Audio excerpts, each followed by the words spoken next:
On this week's episode of Ride the Lightning, the Tesla unofficial podcast, I'm on vacation this week, but I've got a full new episode for you. Nevertheless, some fun stuff while I'm gone, starting with 17 pro tips to help you get a little bit more out of your Tesla, plus a special guest, yes, an interview later in the show. So with that, let's go.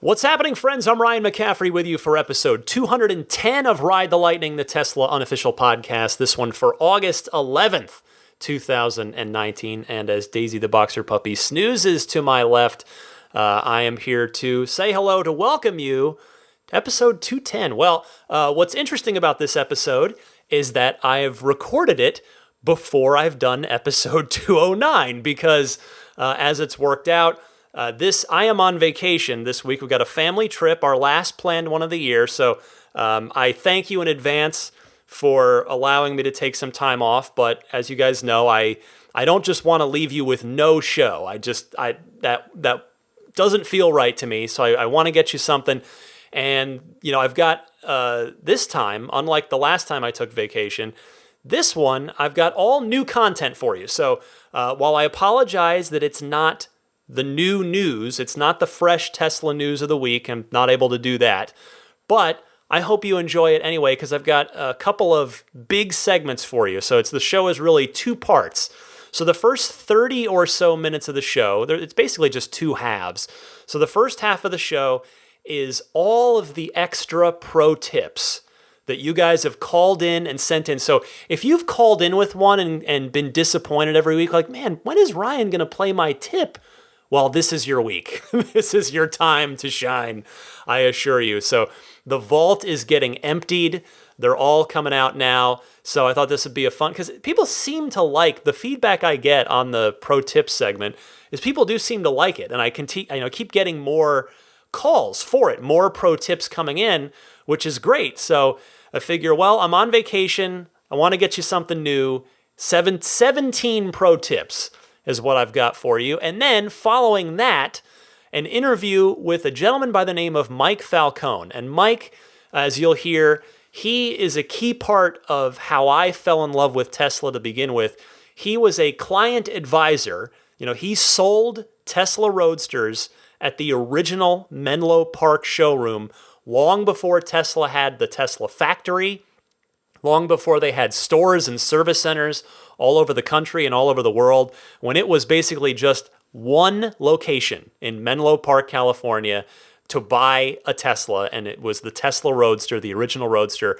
So Mike sold Roadsters and worked elsewhere in the company, so I thought it would be fun to have him on and talk about those early days in the company. So if that is not of interest to you, you're welcome to stop the podcast, obviously anytime, but after the pro tips, it goes into the interview with Mike. But if you just don't want the pro tips, skip about halfway in, about probably 35 or so minutes is what it should work out to be if you want to skip straight to the Mike Falcone interview. But I hope you enjoy the show, if not both parts, at least one part. But with that, I'm just going to take a quick little musical interlude, and then we'll get to the 17 pro tips queued up, kindly sent in by all of you guys over the past number of months. So stay tuned for that, and then the Mike Falcone interview afterwards.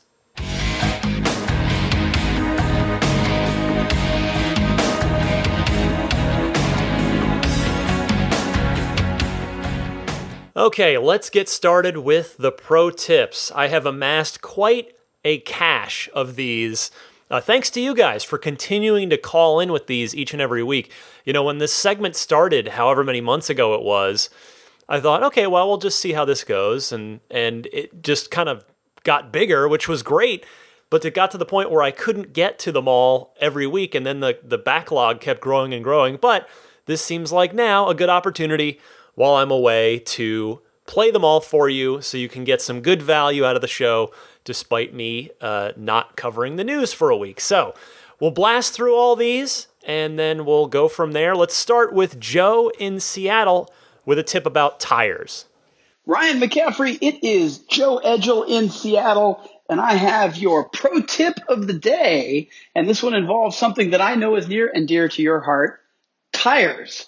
Tesla, as you've mentioned on your show, is telling people that if they have a tire puncture, it can only be patched once and can't be patched again. And that is just not true. According to the Tire Industry Association, if the tire punctures are close enough so that the repairs overlap or the tire damage is directly across from each other, then the tire cannot be repaired. But other than that, the association puts no general limits on the number of repairs allowed.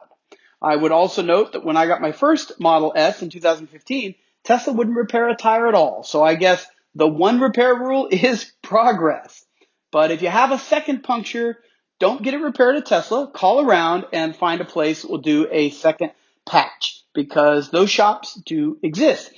As a bonus tip, Ryan, I would note that the association also says a plug or a patch by itself is not an acceptable repair. They recommend both.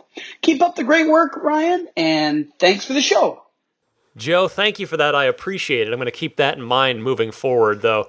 I'm sure there's got to be some good reason why Tesla says not to do it more than once. Maybe, I don't know if it's possible that the heavier weight of Tesla cars means more than one patch is not a good idea. But still, I do appreciate the tip. This is definitely something to keep in mind moving forward. Hopefully, I won't have any more nails. I feel like I've had my fair share for a while, but in any case, thanks, Joe. Let's go up to Toronto and talk to Dax, who says, if you like this, well, there's more where that came from. Hey, Ryan, it's Dax from Toronto. Just calling in about your pro tips question in the last couple of weeks. I know when Will called last week wondering where he can get more pro tips and if there's a centralized place. I meant to call, but I didn't get a chance. I was really, really tied up and busy with work and family life and all that. But then I heard this week when Ramey called in and he's put together a website. That's a great idea and that's useful and that's going to help a lot of your listeners. But what I wanted to call in about last week was to let you know and all your listeners also that I run a YouTube channel. It's called DAXM, D-A-X-M, just those 4 letters. I have my Model 3 and I deal with all the Model 3 questions and tips and stuff like that. And I've put together a pro series. It's called Pro Tips. And I've got about 10 volumes. And in each volume, there's about 5 or 6 tips. And it's a video, obviously, so it's instructional and stuff like that. And I go through step by step on how to do basic stuff and even pro stuff about the Model 3. So it's all about the Model 3, but a lot of the stuff, because the Model 3 and the Model S and X are so similar, also work on the Model S and X. So check it out. Once again, it's DAXM, D-A-X-M on YouTube. Great show once again, Ryan. Keep up the good work. We'll talk to you later. Bye-bye. Dax, thank you for that. I took a look at your stuff and it's really nicely put together. So glad to share more resources for people out there to go and find this kind of thing.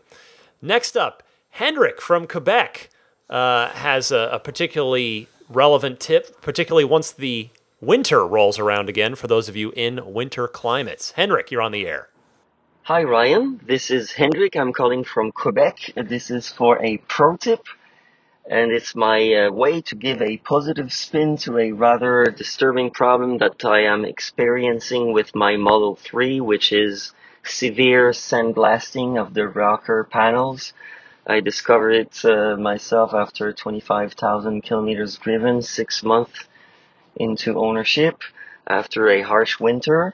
So the problem is specific spots of the rocker panels right in front of the rear wheels, inside the front rear wheel wells, and most severely under the rocker panels right behind the front wheels. In my case, it's to the metal, and I know that there are at least 100 other owners here in Quebec that have the same problem reported with pictures and everything that I've seen, so I'm not alone.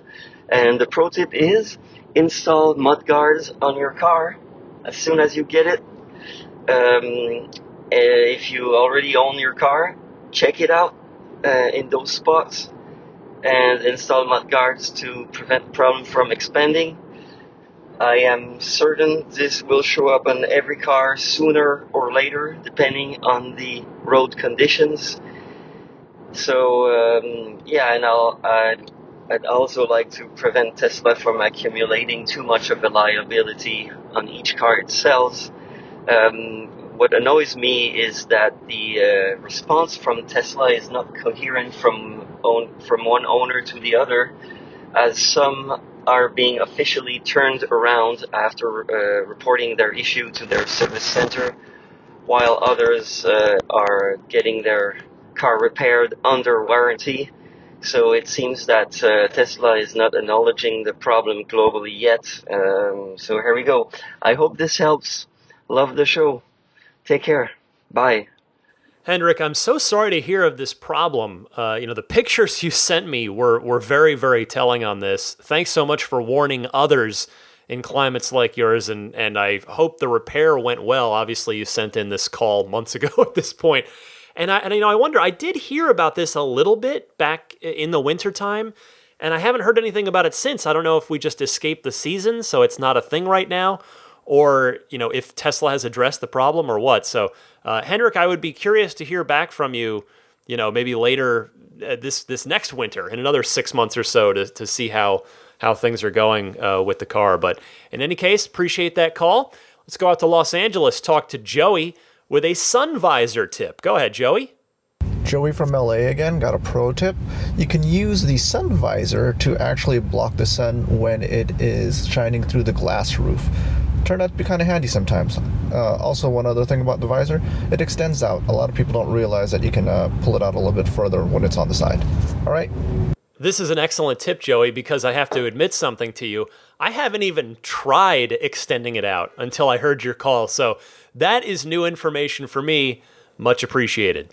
Up next, we'll stay in Los Angeles with Robert, who has 2 Sentry Mode tips. Go ahead, Robert. Hey Ryan, Robert from Los Angeles here. I just wanted to call in to inform you and the other fine listeners of this podcast about 2 things regarding Sentry Mode. The first is quick. You don't need to tap the dashcam button to save Sentry Mode clips. They will be placed in the Save Clips folder of your USB stick without any action on your part. And secondly, if you want a way to easily review dashcam and Sentry Mode footage, check out the website github.com/marcone/TeslaUSB. There you'll find instructions for how to turn a Raspberry Pi, which is a tiny $25 computer, into a USB stick for your car that will automatically move your saved clips to a folder on your computer at home whenever the Raspberry Pi connects to your home Wi-Fi. With that, you won't ever have to go through the hassle of shuttling a USB stick between your car and your computer, or worry about the car filling up the stick and then no longer recording. It can even send your phone a push notification when it's done copying, letting you know when the files are ready to be watched. Well, I hope you and your listeners find this useful. Bye for now. Thank you for those tips, Robert. I'll add on one more just to piggyback on this. There is a third-party software that somebody made called Sentry Keeper. And what that does is it's a software program for your computer that will stitch all 3 videos together, the front cam, the left repeater, and the right repeater, so you can see them all together at once and be able to scrub through. So that may be of use to people as well. Let's go now. Let's see. We've got Steve in Seattle with a tip if you ever take a factory tour at Tesla. This is an interesting story. Go ahead, Steve. Hey Ryan, Steve in Seattle. I'm calling with a funny pro tip / story from last week. So I was down at WWDC in San Jose, and I had arranged for a factory tour on Friday at 11. Anyway, I take an Uber up there. Get there, walk in the showroom. The guy says, "You here for the tour?" I said, "Yeah." And he looks down at my shorts and says, "Oh, those aren't going to work. No shorts on the tour." And I said, "What?" And he said, "Yeah, that was clearly in the email I neglected to read, apparently." Anyway, so he said, "Well, there's a Target 10 minutes from here, but that wouldn't have worked because I, first of all, had no car, and second of all, I had to catch a flight in 2 hours." So what I did is I walked out in the parking lot, and there was a guy getting out of his car, and I said, "Hey, you happen to have any pants?" And the guy said, "No, sorry, man." So I started walking away, and then he goes, "Oh, wait a second."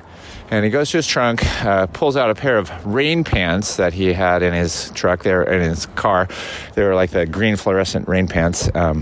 Anyway, he hands them to me. He said, "Hey, if you want them, they're free." And I said, "Okay." And really cool guy. I think his name was Amon. He was there to test drive a Model 3.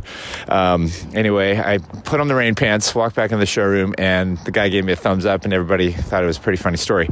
So I got the tour, and It was a great tour, by the way, and totally recommend it. And just wanted to say, pro tip, you can't wear shorts on the factory tour. Anyway, loved your Elon interview, and keep up the good work. Talk to you soon. Bye. Wow. In case anybody out there had any doubts as to the kindness of the Tesla community, a random guy just gave Steve pants so that he could do the factory tour. Steve, that's a great story. Thank you for sharing that. And I should note for everybody else, Steve followed up in an email to me and mentioned that he donated the pants to the tour showroom. So if you're ever there and you find yourself in that same situation, where you're wearing shorts and you don't have pants, they're there and they're under the front desk. Just ask for them. Let's go now to Dan in North Carolina about service mode. And if you should happen to find yourself stuck in that after a service appointment. Go ahead, Dan. Hey, Ryan, Dan from North Carolina. I would like to thank you for what you do. I really do enjoy your podcast every week, and the interview with Elon was exceptional. My pro tip would be, if anyone had a problem that I recently incurred, I might have a fix. I was to pick up my car after hours at the service center, and it was still in the service mode. Apparently, a software update had flipped the car back into service mode without anyone knowing. I obviously could not get the car that night, but was told the next day, should this happen, to hold the T logo down for 5 seconds and type in service in the box that popped up, and this would disable the service mode. Again, I hope no one needs it, but it might be a good trick for someone to know in the future. Thanks for what you do. That is another one that I did not know about. Dan, thank you so much. Appreciate that call. Off now to Bakersfield, California, to Andrew, who I got to meet very briefly at the Model Y event. Another Sentry mode tip here. This is actually kind of piggybacking a little off the last one and a little more here. So Andrew, go ahead. Hey Ryan, this is Andrew out of Bakersfield, California. We actually briefly met at the YouTubers dinner just before the Model Y event. Such a great event. Well, I'm calling in regards to Raphael's call last week about the Tesla Cam and Sentry mode videos and viewing them mobily. He had mentioned that the largest drive you could use was a 32 gigabyte USB drive in FAT32. Actually, you can easily get around that by just using a third-party utility like GUI FAT32 or ESYS Partition Master. I personally use a 256 gigabyte SanDisk Wireless Connect drive. The pro tip I want to add is everybody should be using the Sentry View app on iOS. It was developed by the same developer who did the Stats app on iOS, the third-party control and monitoring for your Tesla. This app is great because it'll automatically connect to the SanDisk drive and allow you to view all 3 cameras at the same time. So your left, center, and right time synced. And you can jog through the footage using the slider. It's really easy to use. You just unmount the drive on the Tesla screen by pushing and holding the Tesla Cam icon until it flashes and goes gray. Take the drive out, turn on the Wi-Fi, open the Sentry View app, and it'll automatically connect to that drive and allow you to view the videos. You can find more information about this on my Twitter at AlanRescue or at the developer's Twitter at StatsTeslaApp. Hope this helps everybody out. Drive safe. Andrew, thank you for that. Sentry View. I knew there was another. There were two of them that the community has made, and I couldn't remember the other one. So thank you so much for that. Very in-depth stuff. Really appreciate it. Let's go to a regular caller, Ron in Nashville. Haven't heard from Ron in a little bit. He has a tip on the seating in your Tesla. Go ahead, Ron. Hey, Ryan. Ron from Nashville. Hope you're doing well. Thought of a potential pro tip. I don't know if this is really worthy of being a pro tip, but I've noticed that when I put stuff in my back seat, I get the little red badge of seatbelt unbuckled. Pretty simple solution is just to buckle the seatbelts in the back and just leave them buckled at all times. So I don't know if that bothers anybody else, but I just don't like having any red red notices on my dashboard when I'm driving. As a side note, my wife is away with my Model S, and I am driving her Model 3 for the week, and boy, it is really a fantastic car. I love it. I must say I still prefer my S, but if I had my way, I would just get myself one of each, an S, an X, and a 3, and who knows, maybe a Y even. Who knows, maybe that's in our future. Anyway, as always, love the show, and take care. Bye. Ron, if you'll allow me to piggyback on this one and add on a little bit to it, there's an even easier way to get rid of those seatbelt detector alerts. If you just tap them when they pop up on the screen, it will switch it to a car seat mode, and it will then stop bothering you. Cheers, my friend. Thanks for that. But wait, Ron called in weeks later with another pro tip. So here he is again with one more. Go ahead, Ron. Hey, Ryan. Ron from Nashville. Calling to let you know about something I discovered today that people may not know. It's maybe a pro tip. So I powered off my car last week, and when I powered it back on, the clock came back on in Eastern Time instead of Central Time. And looked it up on Tesla Motor Club blog, and sure enough, if you tap the time 3 times, it resets to the time zone of your GPS. So it's something I didn't know, and I was glad to find, and hopefully not a lot of people will have this problem, but there's an easy fix if it happens, if you power off and you end up with the wrong time zone. Thanks. Love the show. Bye. That's an interesting one. Thanks, Ron. The only thing close to that I've had is when I crossed the California-Arizona state border from one time zone to another back over the holidays. It didn't change times in the car right away because that was when Arizona doesn't do daylight saving, for those of you who aren't aware. So sometimes Arizona is on the same time as California, and sometimes it's not. But anyway, it took, if I remember right, until I stopped to charge up at the next supercharger before it righted itself, if I'm remembering that correctly. Anyway, thank you, Ron, for both of those. Let's go now to another familiar caller, Joe from New York, with an update on a pro tip he called in with a while back. Go ahead, Joe.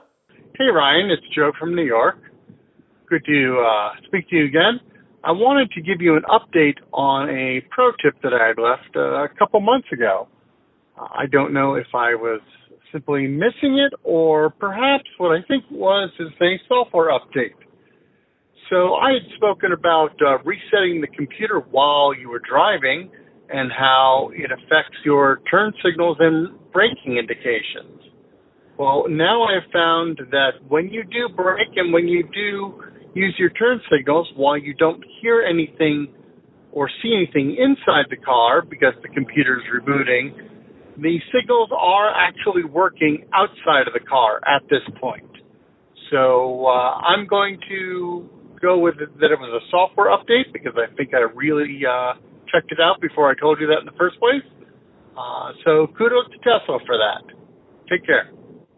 Thank you, Joe. I know that wasn't a pro tip per se, but it's nevertheless useful information for people, so I did want to go ahead and play this. I mean, the lesson from Joe is don't worry about rebooting your computer while the car is in motion if you need to do it, like if something on the screen glitches or whatever. The core car systems will still work. That's the good news. Tesla thought of that. Bob from Austin, another regular, is up next with his pro tip regarding the parking brake. Go ahead, Bob. Hello, Ryan. This is Bob from Austin here with a pro tip. I just had an amazing experience with a mobile technician who came to my home to perform service. I think he's been with Tesla since the original Roadster, and his depth of knowledge was excellent. I recently had viewed a YouTube video that gave me the impression that when you tap the button on the shift lever, the parking brake is not set until you tapped and held it for a couple of seconds. That was not good information. When you tap the button, the electric parking brake does set. You can usually hear it. That's all I ever do, and he said that's just about all anyone ever does. However, if you hold the button in for a couple of seconds, the red parking brake indicator lights up on your display, the dash for the Model S and X and the display screen for the Model 3, and you can hear the parking brake set again. What it is doing is grabbing even tighter. He said if you're parked on a steep hill and want to ensure a tight brake, you should do that. But it wasn't a good idea or necessary as common practice because it makes the electric brake work harder than it has to. Very interesting, Bob. I do use that on occasion, given that I live in very, very hilly San Francisco. Thanks so much for calling in with that one. Johnny from Prince Edward Island is up next. He's a recent Standard Range Plus owner and has an app feature to discuss. Hi, Ryan. It's Johnny from Prince Edward Island, Canada here. First time, long time. I'm happy to report that on July the 1st, 2019, aka Canada Day here, our family took delivery of our Tesla Model 3 Standard Range Plus, and we absolutely love it. So I just want to bring to your attention a feature of the app that I didn't know existed, even after 2 years of research into Tesla and electric vehicles. There's a bit of a backstory. Since we're new to the car, we're not really familiar with everything yet, and my wife had it out one hot Sunday morning. As she was unfamiliar with it, I wanted to make sure that it was preconditioned for her, so I loaded the app and I thought it'd be nice and cool it down for her. Lo and behold, before my eyes, it showed the car in park, then in reverse, and then showed the car in drive and proceeded to tell me the speed in which the car was going. I had no idea that was available on the app. What a great feature, right? If you loan out your car to a family or friend, if you have a valet, or if you're like us, we're going to have teenagers in the house soon. You want to keep an eye on the car. What a great idea. Anyways, that's it. I just thought I'd share this feature for your any of your newer listeners out there who may not know. Thanks a lot, Ryan. Keep up the great work. See ya. Thanks, Johnny. I had heard about this one, but you're right. It's not really advertised or showcased or documented anywhere. You just kind of have to stumble on it if you don't otherwise know. So yes, let's go ahead and call this one a pro tip. Cheers to you. Let's head over to Denver, Colorado now and talk to Doug, who has a tip about Slacker, the streaming radio/internet music service provider provided in most of the Teslas, other than the Standard Range and Standard Range Pluses. So go ahead, Doug. Hey, Ryan, Doug from Denver. Hope you're doing well. I had a pro tip for you, but before I got into that, I just wanted to say thank you for everything you do. I think most all your listeners have appreciated your honesty over the years and really just the way you handle things related to Tesla, both on the podcast and then also from a social media perspective. So I know a lot of people tell you this, but it is definitely is greatly appreciated. Anyway, pro tip. So our audio system in the Model 3s is just superb, as we know. But as we may not know, the Slacker radio, from a streaming perspective, albeit I know some people don't care for it, but I do use it quite a bit. The audio quality, their highest quality of audio that they provide is actually not standard with our Tesla subscription. What you can do is you can actually sign up for their Plus program. I found a Groupon code at like $9.99 for a full year subscription with this. When you log into your Tesla, you just basically log into your account, and you're going to be logged in under this Plus account, which in effect gives you the highest bit quality audio to come in through your car system. So again, the standard Tesla account is not giving you this highest bit quality, but when you do sign up for the Plus, that is giving you the highest quality, which actually takes the system from sounding really good to great. So anyway, that's my pro tip. I think it's pretty cost effective. I've been using it now for a good 9 months, and it does make a difference. Hope you're doing well. Take care. Bye. Doug, thank you for those kind words, seriously. And thanks for that tip. I believe Tesla provides, if my memory serves, a 64K bit rate. So I wonder if the subscription that you're referring to does 96 or maybe even 128. Either way, though, that is a helpful note. Thank you so much. Mike from Kirkland, Washington, calling in with something he learned a little ways into his ownership. The perfect thing for this segment. You stumble on something, and it turns out to be a useful tip for everybody. Go ahead, Mike. Hey, Ryan. This is Mike from Kirkland, Washington, and I'm calling with the pro tip. I'm kind of embarrassed. I didn't really know this was a thing until about a year after I got the car, but when you put the car into autopilot, you do the stalk down twice. You actually don't have to hit the stalk all the way down. You can actually just hit it partially down, just a little half click, and it will still do it. Anyway, that's my pro tip. Mike, thank you for this, because I've never really thought about this, to be perfectly honest with you. I think I've probably done it both ways without even realizing it, but this is great to know regardless, so thank you so much for that. 2 more for you that left in the stash, in the pile after all these months. Brad is up next with what he calls a niche pro tip. Let's hear what he has to say. Go ahead, Brad. Hey, Ryan. Calling in again. This is Brad with Priceless. Got a pro tip, although admittedly a very, very, very niche pro tip. I was stopped to look at a house that was for sale in a nearby coveted neighborhood, and from their driveway in the car, I was able to zoom in on the Model 3 screen and see that there was an in-ground pool out back, which is something I'm completely not interested in. So without having to get out of the car and go through the formality of meeting the realtor, etc., I could tell I didn't want the property and left on my merry way. So again, pretty rarely used, but interesting all the same. Take care. Keep up the good work. Brad, this might be the first time a Tesla has ever been used for real estate surveillance. Good old Google Maps satellite view. I'm glad to hear that it saved you some small talk. So real estate shoppers out there, take heed of Brad's suggestion. And the final pro tip I've got left over in the vault here comes from Brian in Pennsylvania, and has a note about a seat adjustment that some of you may or may not have learned. Just in case, here, we'll cover our bases. Brian, you have the floor. Hey, Ryan, it's Brian from Pennsylvania calling in again. This time with a tip and trick that may be useful for some of our listeners, or your listeners. An individual at my work had noted that his seats in the front were very uncomfortable for him and his wife. And I had, discussed with him how I thought the seats were incredibly comfortable. Not the best out there, but certainly not the worst. And I said, have you messed with the lumbar support? And he said, yeah, it's okay, up, down, left, right. And I was like, oh, it's not 4-way adjustable, actually. And in fact, it is 8-way adjustable. And here's that tip and trick for everyone that some people may not know. It is, in fact, 8-way adjustable with 2 inflatable airbags. And each of these can be controlled either simultaneously or individually. So your standard up on that lumbar support, down and left and right, will control both airbags simultaneously, inflating or deflating both, depending on which way you're pointing that controller.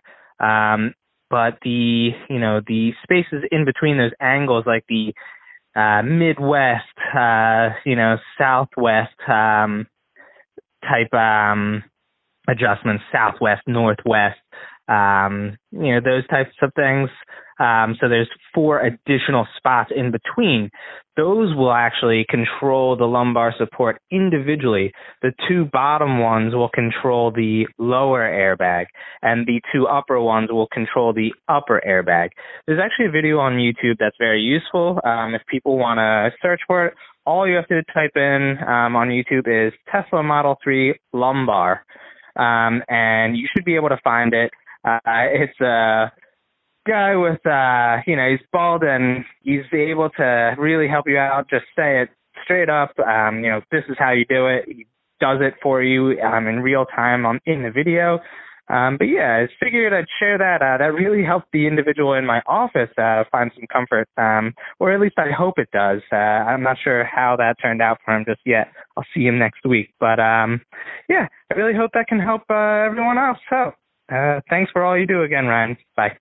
Thanks for this, Brian. People might know about that, but it's entirely possible that they don't. I have to say, I love that lumbar support. I have it kind of inflated all the way down there, and I got a lot more comfortable in my seat when I pumped mine up. It really seemed to help my posture and my comfort. So thanks, Brian. Thanks to all of you who've been calling in with the pro tips over the last number of months since I started doing this segment. And the thing, though, now is I'm now out of pro tips. So in order for this segment to continue, I will need you guys to call in with some more. If you've got some more, you can do that by one of two ways. It's the usual Ride the Lightning hotline way, but since I haven't done the hotline on this episode, let me give you the recap again. You can either use your smartphone's built-in voice recording software, record the pro tip. Please try to keep it to 1.5 minutes or less, and you can email that file to me at teslapodcast@gmail.com.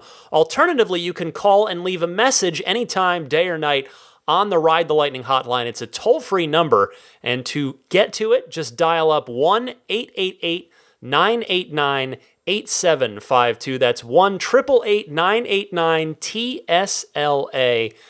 And with that, let me take a quick breather, and then we'll come back with part 2, the sort of other big segment here in this vacation episode while I'm away. More new content for you, the interview with an old friend, and I'll set that up for you in just a second.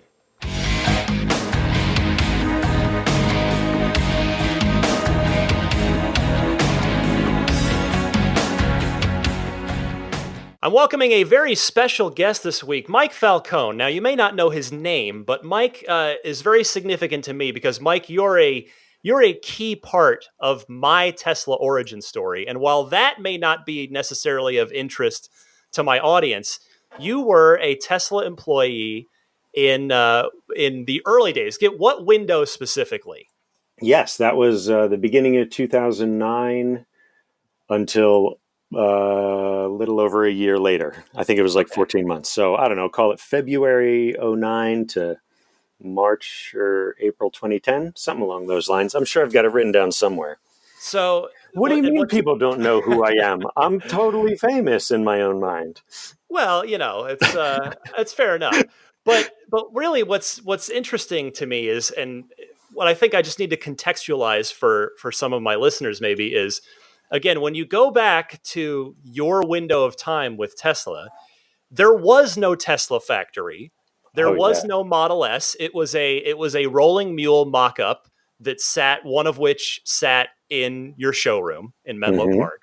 True. And so I thought it would just be interesting to, hopefully for the audience, but definitely for me, like I catch up with you from time to time, but I've never really picked your brain about what working at Tesla was like in that period, especially through the lens of what you've seen them do in the 10 years since then. Yeah. So I thought, let's just start. So you joined in 2009. Do you remember what employee number you were at that point in time? So it's funny you asked, because I asked the same question and they would never tell me. Huh. Everywhere else, I have an employee number, but at Tesla, I don't know if maybe they were ashamed of what the number was, in a good way or a bad way. I don't know. Right. At the time I joined, there were about 200 or 300 employees. Yeah. They had just started delivering cars a few months prior at the end of 2008. Right. And actually, that was one of their first layoffs, if I'm not mistaken. Maybe their first significant layoff. And all hiring was kind of shut down. So I was one of the few people that were hired in that time period, or I guess right after that time period. And yeah, so it was one of those things which I believe he's back to, where you hear Elon saying that he's going to personally approve every single hire because they're watching every dollar. Yeah. And I remember I had to change the woman that I was working with, or I guess interviewing with, had told me I had a very short voice message at the time. It was just, "Hello, you've reached Mike." And then it would beep. That's it. Right. And it was like, I'm trying to be respectful of people's time. Sure. But I was also working for Apple at the time, so it was okay to be goofy. And she was like, "Hey, so Elon has your phone number, and he's going to call you and interview you. And it would probably be a good idea if you changed your voicemail. Like, it's a little too abrupt. And if he's taken off guard, then he just won't like that. And like, we're going nowhere. And I was like, okay. So it was like, thank you for calling Mike Falcone. Please leave a message after the beep. I had to. So, I got to jump in on this because I didn't realize. So, because you were what was your official title in Menlo Park there at the showroom? Ooh, well, the first one, because I had a few in my time. It was something you like sold customer, Roadsters, right? Yes. It was like customer relations management or service or something along those lines. I was in sales. Yeah. At that time, and probably still, they very much wanted to be the Apple of the car company. Right. And I was one of the earliest people that actually had worked at Apple that they hired. And maybe the only person in retail that they hired. So they're like, we want to figure out what this Apple magic is. And because Apple very famously does not pay commission to their employees at the store, it's just, find the perfect solution for them, even if it's the cheapest thing. And that's what they were like. Hey, we want that. We don't want pushy car salesmen. We don't want that. Like, we want to do it like Apple. So do that. And that lasted for at least a month before, I guess, car sales as a company hadn't been where they wanted them to be. Mm-hmm. And they were like, okay, so we're changing all your pay structures. You're now getting paid half what you were, and you have to sell this many cars to make up the rest of your salary. Wow. So, it was that is the shortest, earliest example of wow, this is going to be a roller coaster ride. But back up for a second. So Elon Musk did your interview. Oh, no. So thankfully, no. So he was too busy, I'm sure, as he always is. So I wound up going up to San Francisco for Macworld in 2009. And I had a friend working there at the time. His name's John Rokos. And he's the one who I had never heard of Tesla. He's the person who introduced me to him. Yeah. He had been talking to some people there like, hey, I've got this friend, Mike. I think he'd be good. So he arranged for me to interview with some people. So I wound up having, I think it was 5 interviews in 3 hours on a Monday morning.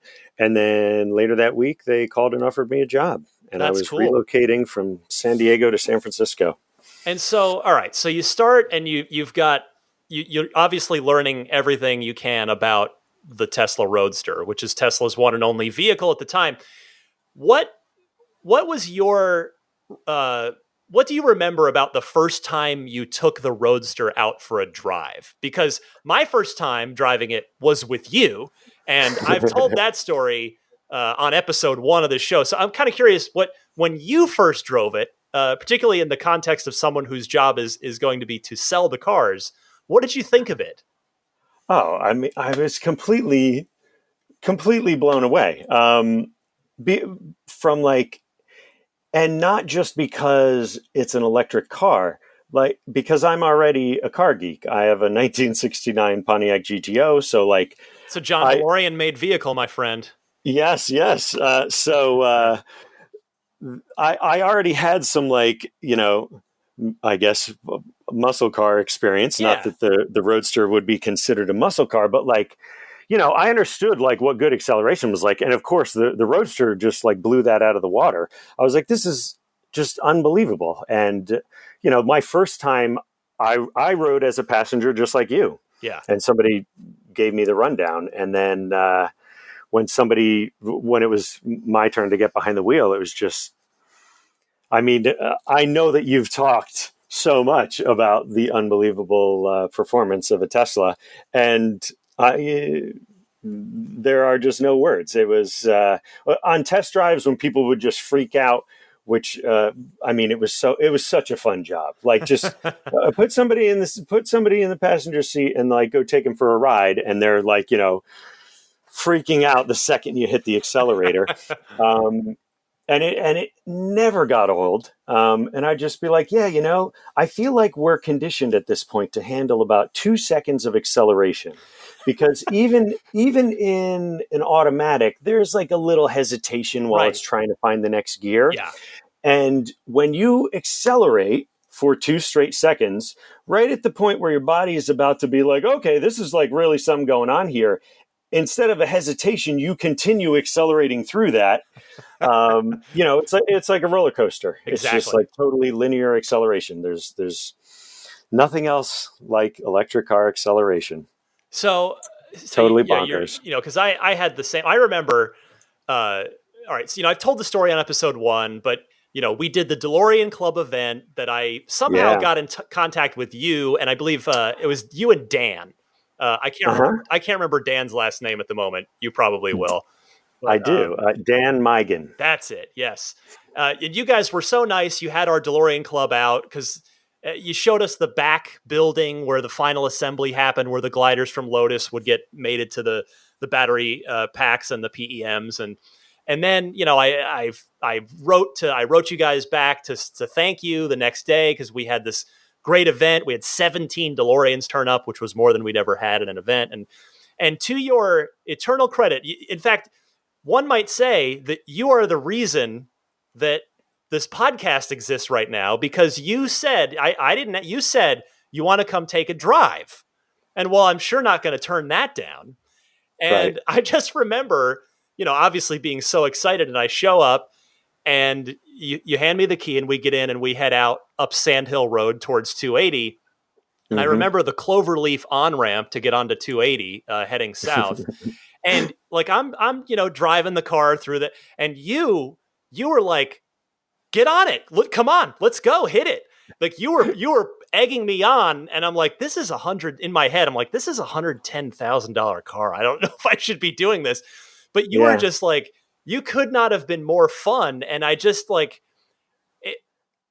what were some of the other reactions you got from people? Cause I obviously had no intention to buy, I had no money, but for the people that had $110,000 in their pocket that were really considering this car, like, what were some of those test drives like with people?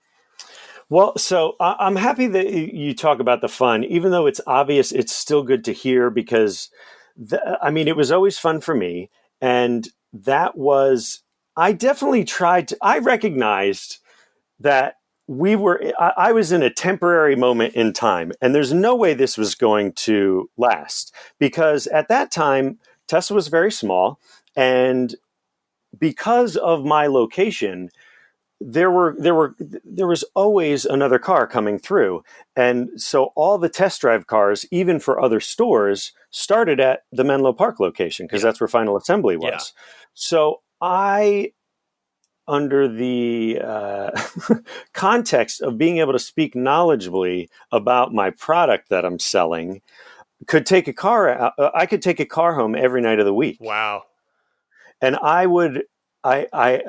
this house that I was renting had a garage, and then like it was kind of under the house, so it was the interior stairs to get up. Yeah. So I would pull it into the garage and park, and then I would walk halfway up the stairs, and I would turn around and take a picture. And I was trying to see how many different color Roadsters I could have parked in my parking spot. Like, I definitely tried to have as much fun with it as I could, and that even goes down to my business card, because I once read this story about the Apple Macintosh team when they started getting more official. They had to get business cards and job titles. They were all just coders back then, so I think I don't know. I've never known how to pronounce it correctly. I think his name was Burrell Smith. He picked, so he said his job title was Hardware Wizard, and Andy Hertzfeld was the original software engineer, so he immediately took Software Wizard.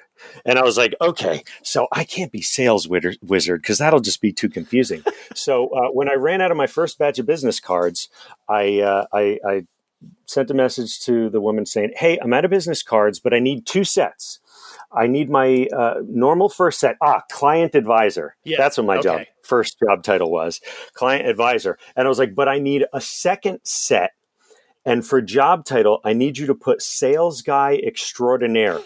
All 3 words, sales guy extraordinaire.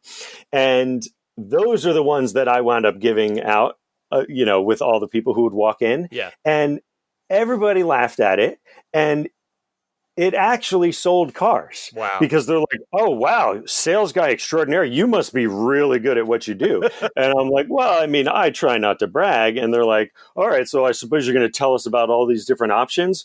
Well, I do like the all leather interior. And it was just like this weird yucking it up, like totally tongue-in-cheek conversation. They were like, well, I mean, I don't suppose there's like anything else that you need to tell us about. Well, have you considered the battery warranty? It's like they asked all these like jokingly leading questions that I jokingly answered. And they're like, all right, well, I mean, he's the sales guy extraordinaire, so sign me up. And I still can't believe it worked. Well, But that's sort of, so to get back to your initial question, yes, I mean, most people totally freaked out. There were definitely some different. So there's probably a lot of skepticism back then, because there's still skepticism now. But back then, it must have been. Oh yeah. You must have taken an exceptional pride in or a joy in taking a full on skeptic and then just completely flipping them by the end of your time with them. Oh, absolutely. So I remember one in particular because I wasn't in one of the official test drive cars. I was in what was called a VP, which is for validation prototype. Yeah. So they would build these cars kind of before just to make sure, like, okay, like, did everything work out the way it was supposed to?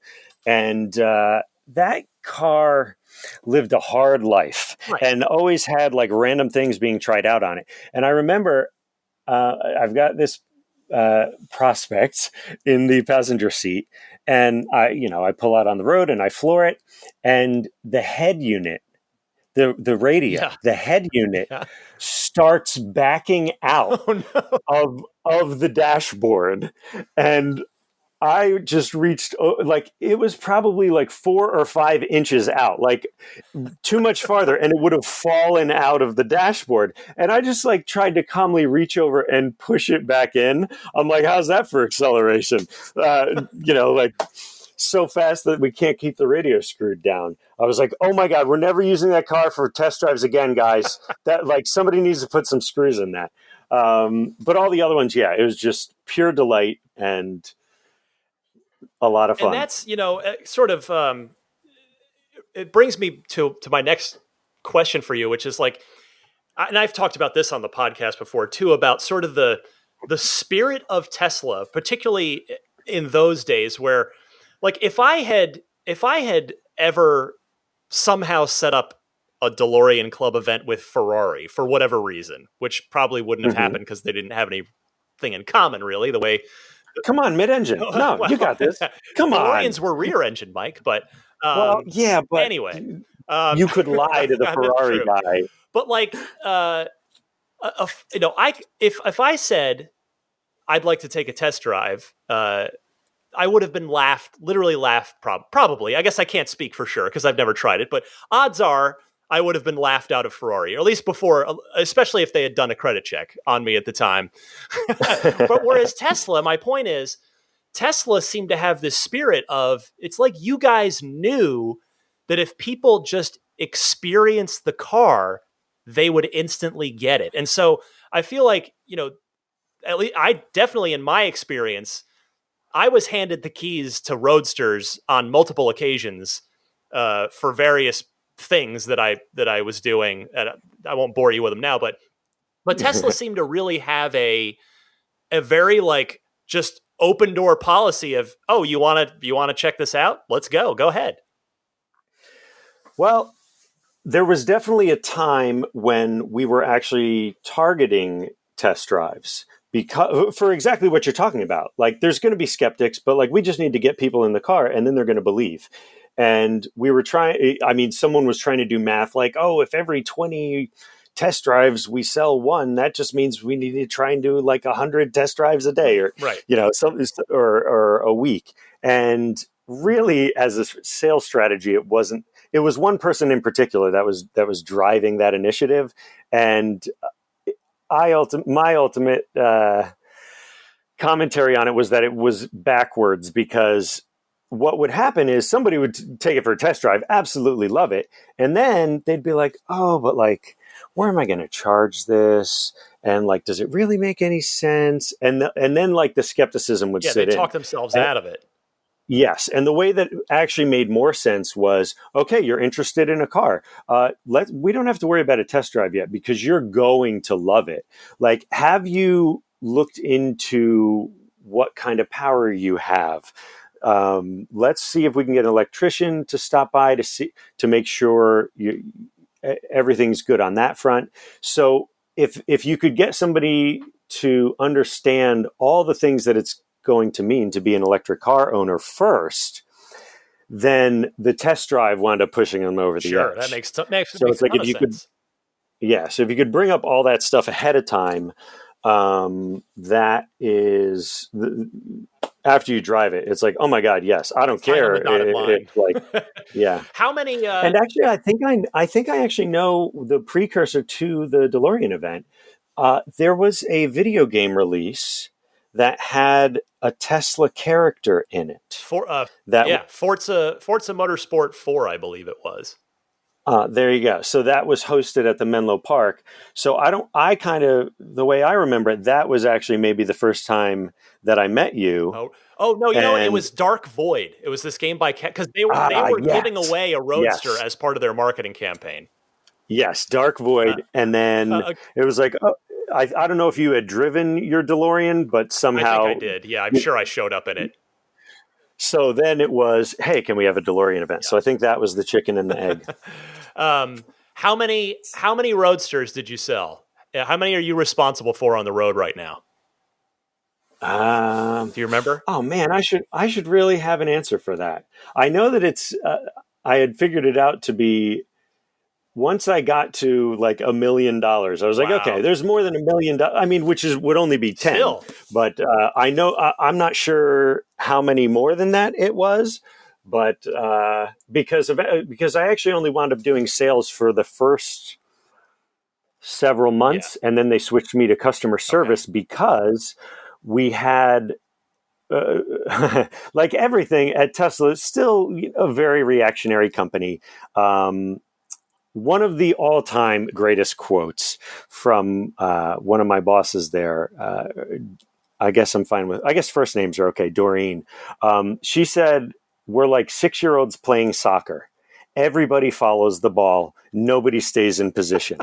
And it is so true, because it was like, we need everybody on sales to try and meet these goals. And then we had sold a bunch of cars, and they finally came over from Lotus and were built. And there were times when there was like 30 or 40 or 50 Roadsters packed into the garage. Wow. It was like, we need to get these delivered.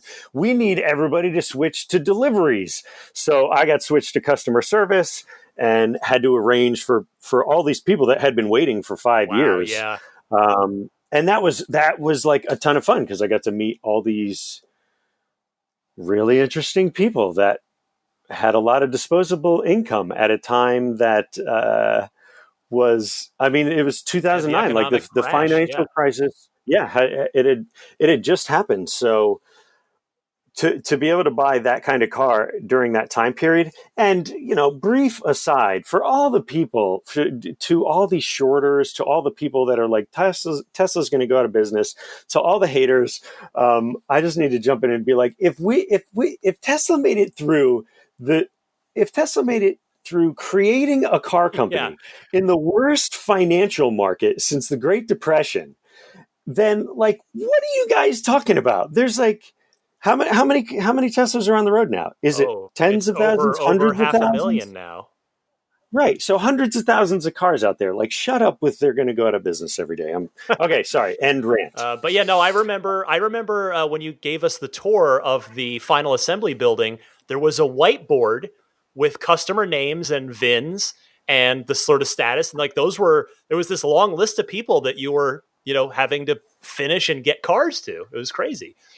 But yeah, before I let you go, because it's I've already kept you a little while, but I want to ask you about what you think of Tesla now. Obviously, you haven't worked there in some time, but I know you've been following along. So I'm sort of curious, absolutely. what you think of, of where and how far they've come and where they're going.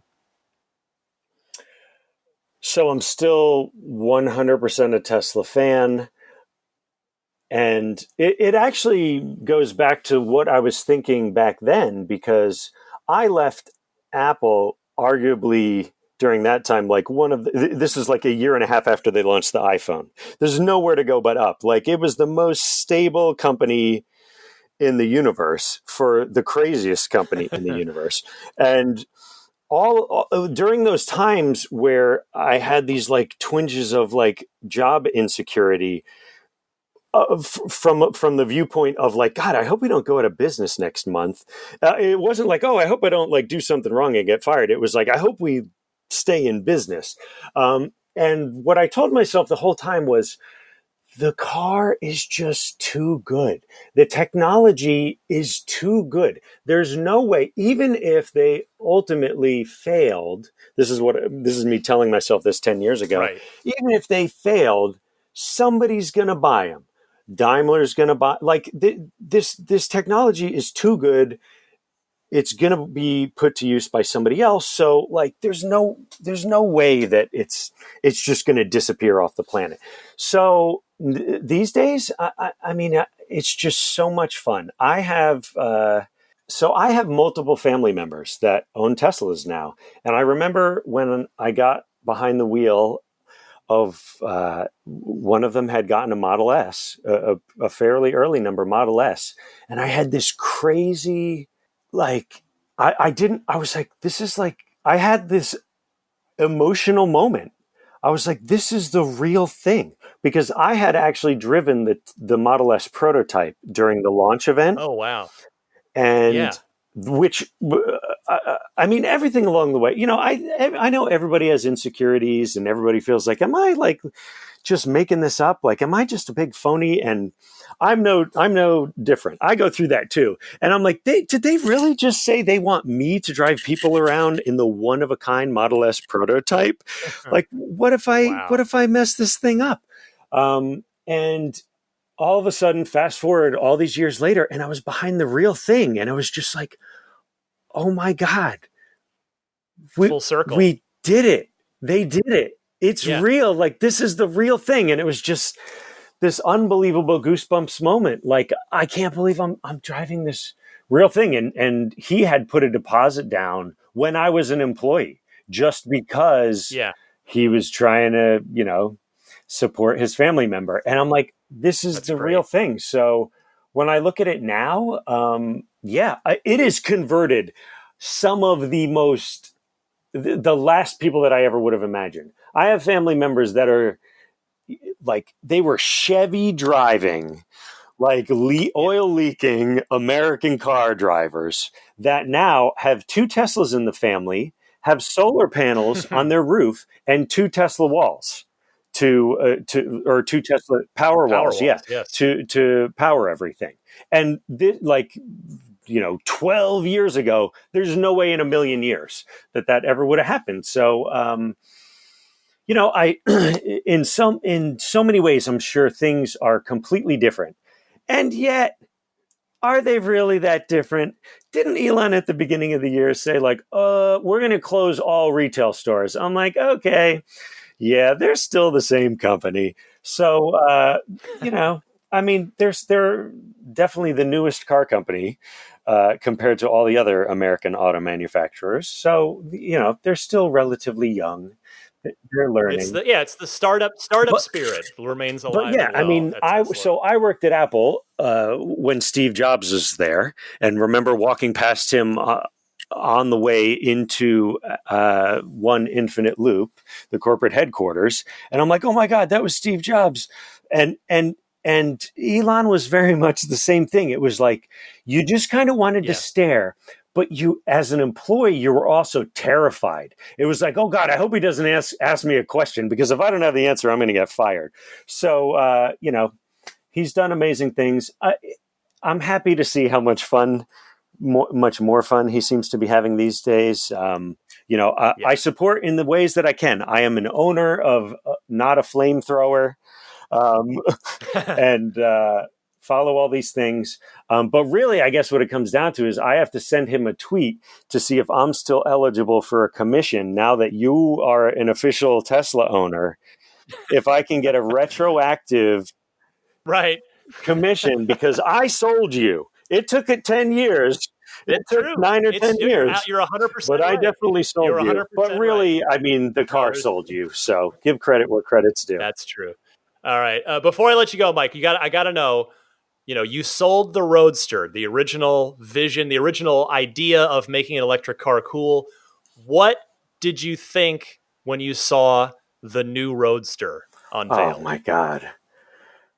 I mean, it's a different kind of car for sure, but it's just pure performance. The acceleration numbers are just so. The original Roadster acceleration was mind blowing for me, and now you can get a 7-passenger sedan that's like a second faster, a lot faster. Yeah, like 25% faster. Too much time has passed. I can't remember all the numbers. I used to know how many batteries were in the Roadster battery and everything. Yeah, but the original Roadster before the Roadster Sport, I think, was 3.9 seconds to 60, and so the new Roadster is basically twice as quick to 60, which is just absurd. But what is the performance Model S now? If you've got the dual, 2.4, I believe. Oh my gosh! It just people need to. Everybody needs to buy Teslas. I mean, I know I'm talking to a captive audience here, and it's just an echo chamber, but it's just they're just so wonderful. I love them, and even with all the random ones along the way, I got to drive. I got to share this story. On that same event where the Model S launched, they were working on a partnership with Daimler for the Smart 4.2. I remember that. And the deal was Tesla was just going to be supplying battery packs, and they were handling the motor and the power electronics. But for the prototype, it had a Roadster motor in a car that was 1,000 pounds lighter. Oh no! And so short so I got to drive that too at the same event. And when you floored it, you could feel the front suspension completely unload. Like, I don't know if the wheels were off the ground, but it was so short that that's what it felt like. And I would just go flying down the back. It was at Menlo Park. We had a very short little runway, and I would jam on the brakes way harder than I should. Like, I would get going way faster and jam on the brakes way harder than I should have, to where it felt like, because it was so short, it felt like the car was going to roll forward and end over end. Like, are the back wheels in the air yet? This is bonkers. So that was one of the craziest things ever. So like all along the way, the engineers that they have, the technology that they created, that I saw along the way, it was just second to none. And I always have had faith that even projects that I saw, I drove a car that never came to life. That was after the Model S. That was not the Model 3. And I check every once in a while, and it seems like that never made it to the rumor mill somehow. Interesting. And it was one of those things where a lot of people at Tesla knew about it, and this could have been, the third car, the Model 3, except at that time they wouldn't have been able to make it cheap enough. It would have still been too close to what the Model S was going to cost. And the Model S wasn't out yet. And one of the things that I learned from Elon, because they were exciting times, and sales meetings at the time, when there were only 10 salespeople, meant there were 10 of us and Elon. That was the monthly sales meeting. And what I learned from Elon was nothing is off the table.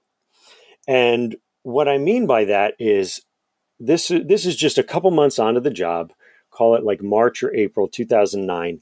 And they had just, they were 4 months into delivering cars. So every other auto manufacturer has prior year metrics to compare to. Sure, yeah. And Tesla doesn't have that. So they weren't selling very many cars. And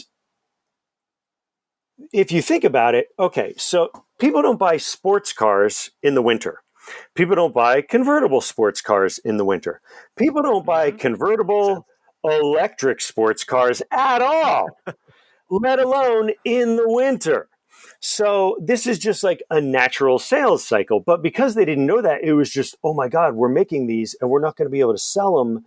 And Elon said at one of these meetings, okay, so we need to come up with a plan to shut down Roadster production and figure out how much money we need to tighten our belts to survive for the next 2 years until we can bring the Model S to market. And I mean, there's people like picking their eyeballs up off the ground. Like, hang on, we only have one thing to sell, and you want us to stop selling the one thing that we have to sell? So, needless to say, that ultimately wasn't necessary because spring came and everybody wanted convertible. But yeah, back to that other car that never came to be. I mean, the cool thing to do would have been, yeah, we're going to do this. And he made the hard decision to say, no, we're not going to go that route. We need to put like all the people who had been prototyping and side projecting this other car. We're like, no, we need everybody back on Model S. That's where we need to go. It was the plan all along, and we're sticking with it. So like, he definitely made hard choices along the way, and you got to respect that.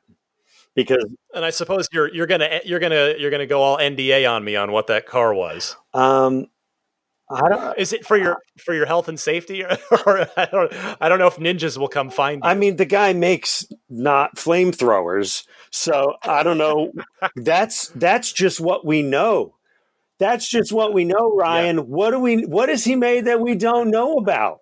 I don't know. So if he's made that as a weapon, then who knows? Maybe there are. He's flying stuff into space.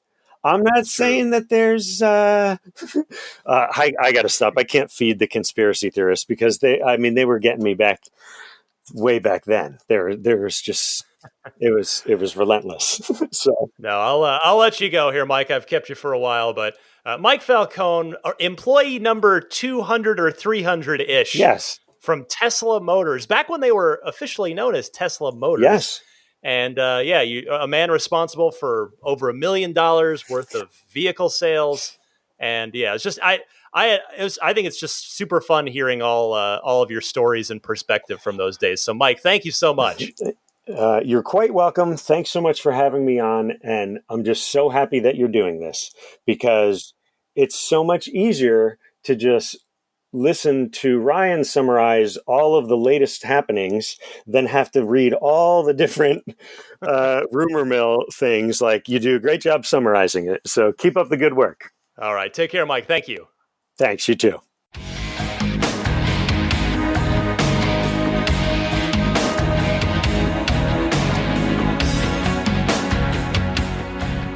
Well, I really hope you enjoyed that conversation with Mike. He's a really good guy, and as I said, he's instrumental in me falling in love with Tesla and going all the way down the Tesla rabbit hole.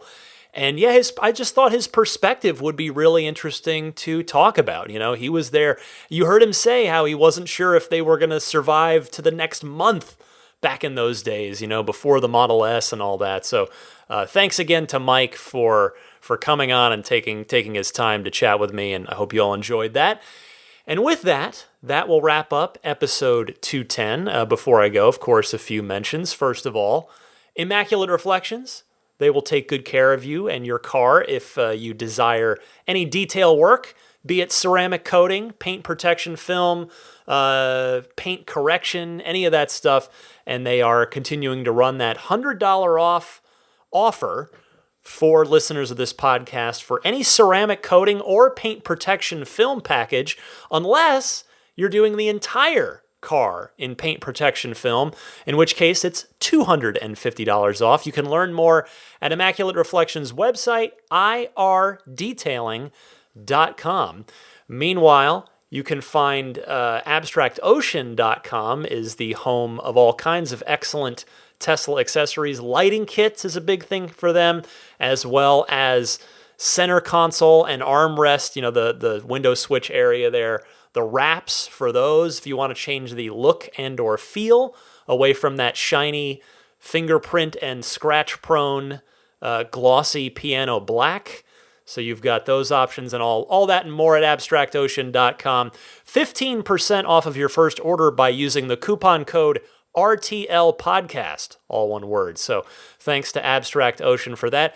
If you enjoy the podcast, as I hope you do, you are already supporting it by listening, but if you do want to say thank you, Patreon is the best way to do that. I've got a Patreon set up with various tiers you can choose to support at. Each of them gets you a different perk, and those perks stack. So if you go at one of the higher ones, you get all of them.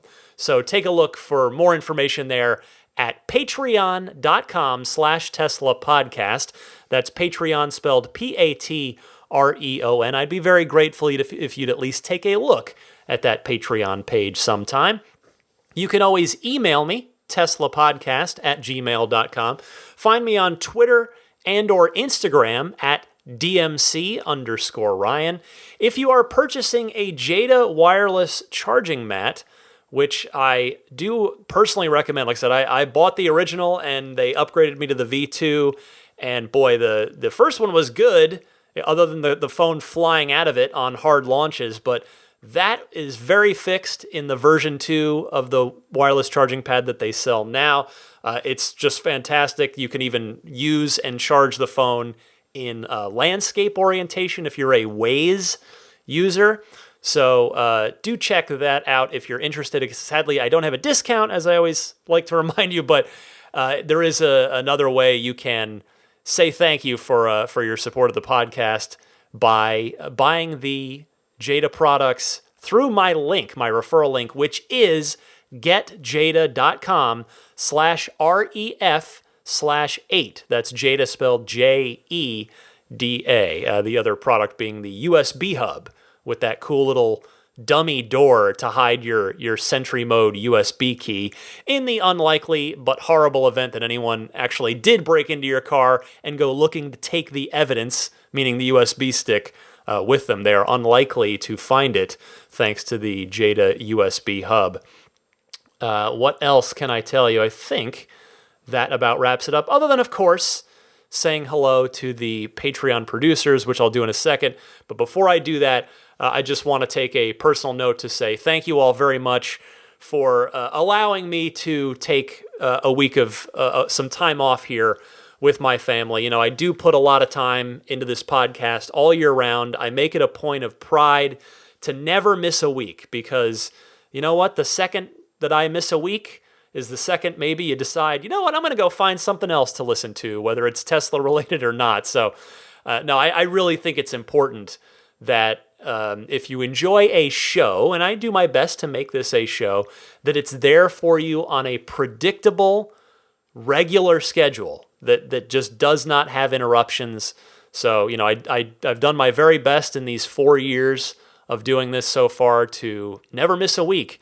And I'm very proud to be able to say that is still the case so far, even as you listen to this now, as I vacation. So thank you all for checking out this episode. I hope you enjoyed it. This was a little different than the first and previous vacation week episode I did where I was gone to, I took a week off with my family. That one was kind of what I'd call best of content. We had the 2011 open house event from the Tesla factory and Elon's speech at that, and then the Jason Calacanis interview from the year prior. Well, this time around, it's all new content. Maybe you liked it, maybe you didn't, but at least it was something you hadn't heard before. So I do hope you enjoyed this episode, and I'll be back quote unquote live next week to cover off on the Tesla news. So, send along your your Tesla comments, questions, discussion topics, and the Ride the Lightning hotline. Everything will get back to normal next week. But for now, let me say thanks to the Patreon producers, the folks kindly supporting at the producer tier.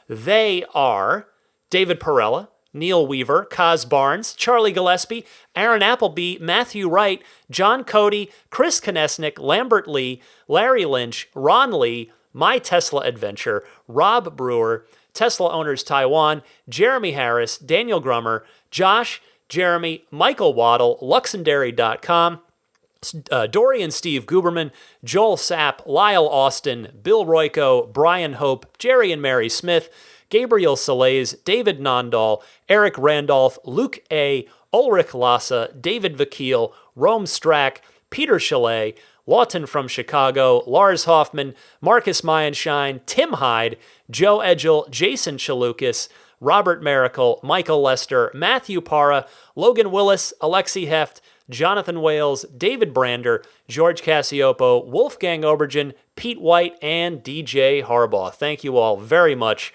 for your kind and continued support on Patreon. If you're not already subscribing to the show, do so for free on your favorite podcast service, be it iTunes, Google Podcasts, Stitcher, TuneIn, which is in your Tesla, Spotify, or audio only on YouTube. No video there, but the audio is on YouTube. I've been seeing actually a growing number of people subscribing to the YouTube feed. So I guess there are plenty of folks out there that like even their podcasts on YouTube. I guess if you've got YouTube up at your desk at work, maybe you could just get the podcast right there along with all the other channels you subscribe to on YouTube. So I'm happy to syndicate the show there. And otherwise, that will do it. So thanks again, everybody. Happy electric motoring, and I will be back on the regular show routine for you next week.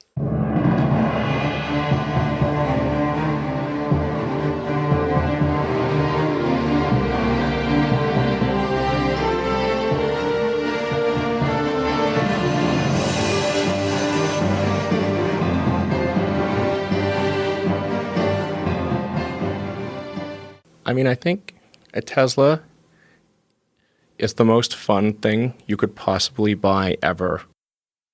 That's what it's meant to be. Our goal is to make it's not exactly a car. It's actually a thing to maximize enjoyment. It's maximum fun.